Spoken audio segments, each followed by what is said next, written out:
How do you value this market today? I think that just the way you said it is going to be a fool's journey to say, here's the stock market, and I'm going to time the movement into the market. I'm going to time the movement out of the market. Okay, you know what that means? You're going to outguess what the next variant move is and what the next other thing is. A lot of things depend on a lot of other things, and everything readjusts. What has to happen, I think, is investors, most importantly, have to realize two things. First, that cash is not a safe investment, is not a safe place, because it will be taxed by inflation. There will not be an interest rate that will anywhere near compensate. And it seems good because it's not volatile, but you're paying a tax of a few percent a year on that. So A, stay out of that. And then B, know how to balance a portfolio, because the way portfolios work, it's almost like for some part, something happens, another thing happens. In other words, what you can see in the markets today is that, let's say when equities go down because growth expectations falter and there's a greater likelihood of easing, then you see the bond market go up. And when you see other markets, gold, you see, watch the market action on every day, and you could see those relationships. Wealth is not destroyed as much as it is transferred. And if you know how to balance those investments, we do it in what we call an all-weather portfolio, but if you know how to balance those investments, that's the most important thing. Be in a safe, well-balanced portfolio. You can reduce your risk without reducing your return, and you will not market time this, because even if you were a great market timer, the things that are happening can change the world, so it changes what should be priced into the market. Let's go back to sort of basics. For every individual, for every company, for every government, over a period of time, you have to earn more than you spend, and you have a balance sheet. There's an income statement and a balance sheet. When one becomes a reserve currency, others want to save in that, and that gives one the exorbitant privilege of being able to borrow in that and to create debt and money, because that's the thing. And it also gives us powers, like a lot of our sanctions come from the dollars being a reserve currency and so on.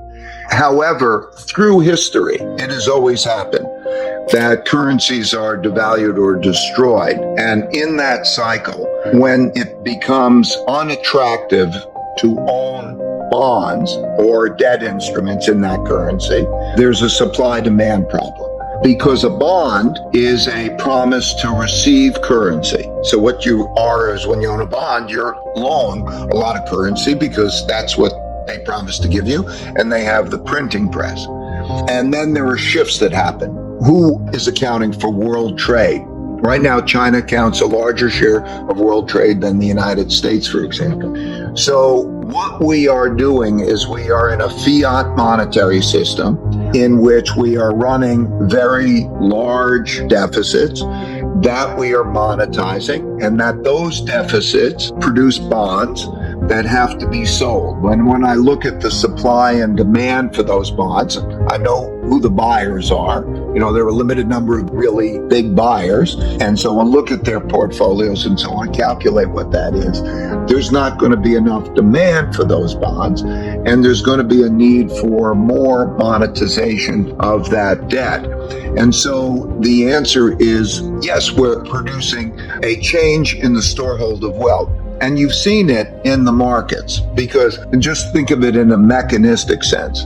When there was that stimulation and the buying, what the Federal Reserve did in terms of buying that assets, there was not only the decline in real interest rates. We had about 150 basis points decline in real rates, and nominal rates down there, so the discount rate was lower.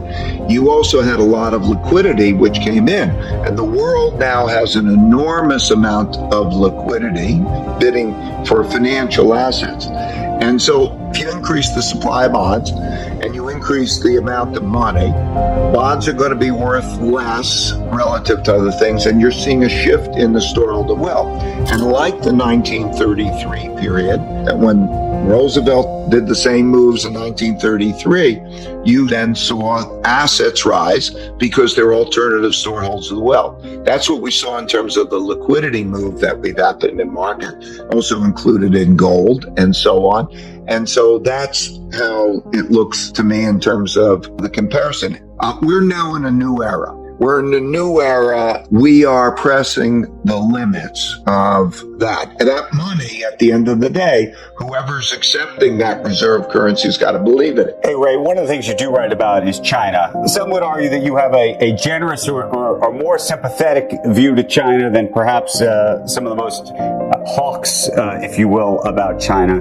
But you think that there's sort of an inevitability to the transfer of wealth of sorts. Well, okay, two things. China, transfer of wealth. I just know China very well, and I come as a perspective, with a perspective as an investor. I've been going there since 1984. I know leaders, and I know how they're thinking, and I know the moves that they're making in a detailed way.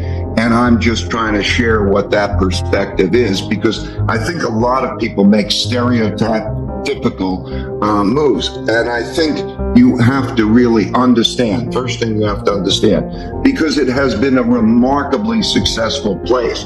Since I started going there in 1984, per capita has increased by 26 times and so on. So to not understand it or to approach it with a great bias is a great disservice. Okay, in terms of the element of let's say a transfer of wealth, or let's call it common prosperity. Yes, there's a world, in this world right now, there's a move to common prosperity.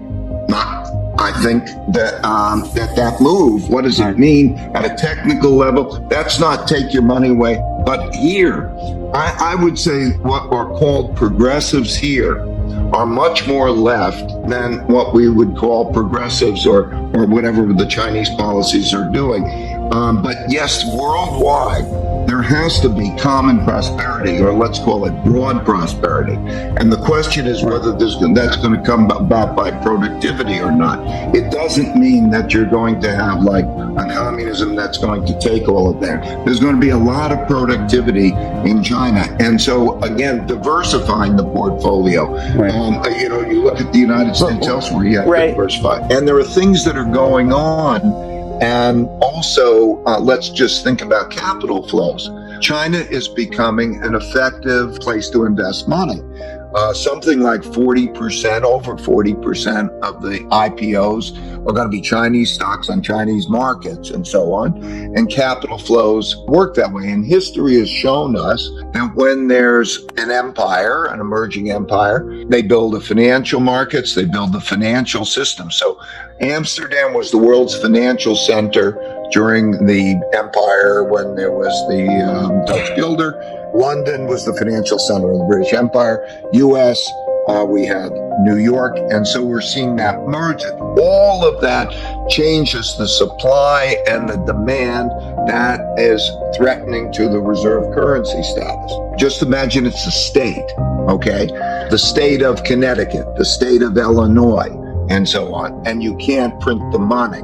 That means you either have to raise taxes or cut spending. And history has shown in these empires that causes great conflicts, because raising taxes and or cutting spending has been all through these empires. And I've studied, I don't know how many, over a long period of time, the number one reason that you have civil wars. So yes, it's easy to say we have to earn more than we spend and so on. But in this environment, in this highly fragmented environment, how are we going to get there?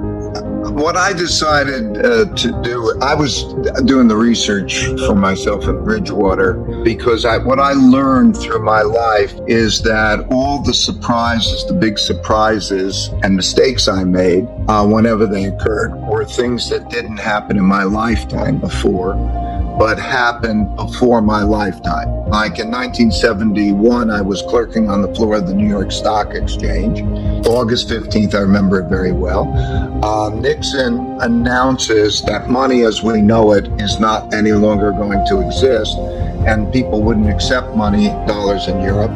And I went on the floor of the New York Stock Exchange where I'm clerking the next day. And I thought it was a crisis. And I thought the stock market was going to go down a lot. And the stock market went up a lot. And then I said, okay, well, why?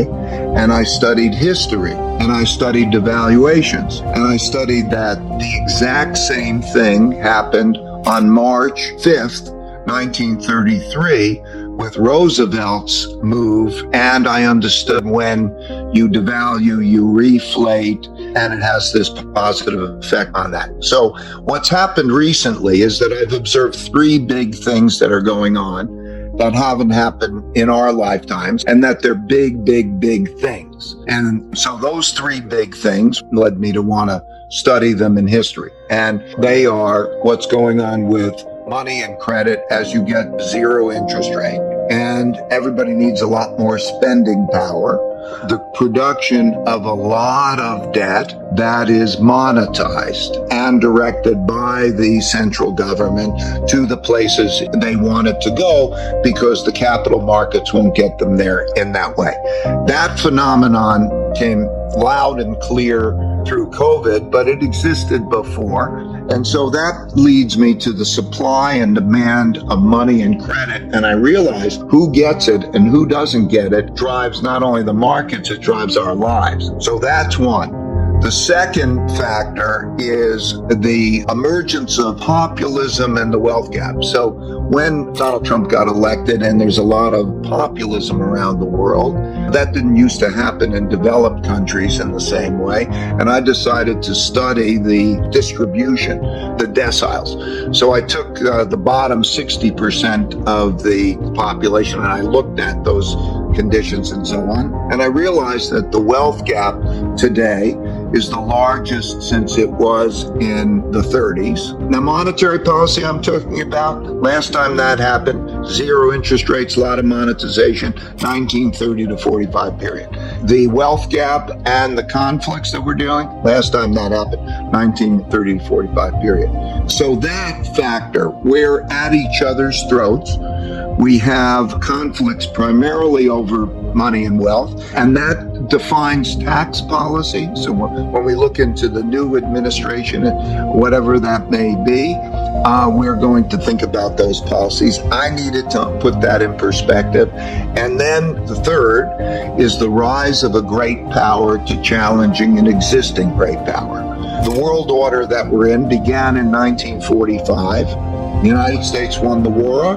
Basically, it accounted for 50% of the world's economy, had 80% of the gold. Gold was money. And so we built a dollar-based and US-based order. And now we're in a position where the Soviet Union was never economically comparable rival. They had nuclear power, but not the same. And so we're now seeing every day that rivalry. And as you know, like me like you, will go there and we know the people, makes decisions and so on and so forth. And so by being able to see that, we perceive changes pertaining to that. So those are the three factors of our lifetime, which then said, I need to go back and find out what determines a reserve currency and not. So I went back 500 years because I needed the cycles. It used to be the Dutch Empire, the British Empire, and the American Empire. And that's what I did. So the reason I wanted to share it was I'm now at a stage of my life. I'm 71, and my notion at this moment, and I'll do this for maybe a year or two more, is to pass along the things that I found valuable to other people for them to take or leave as they like.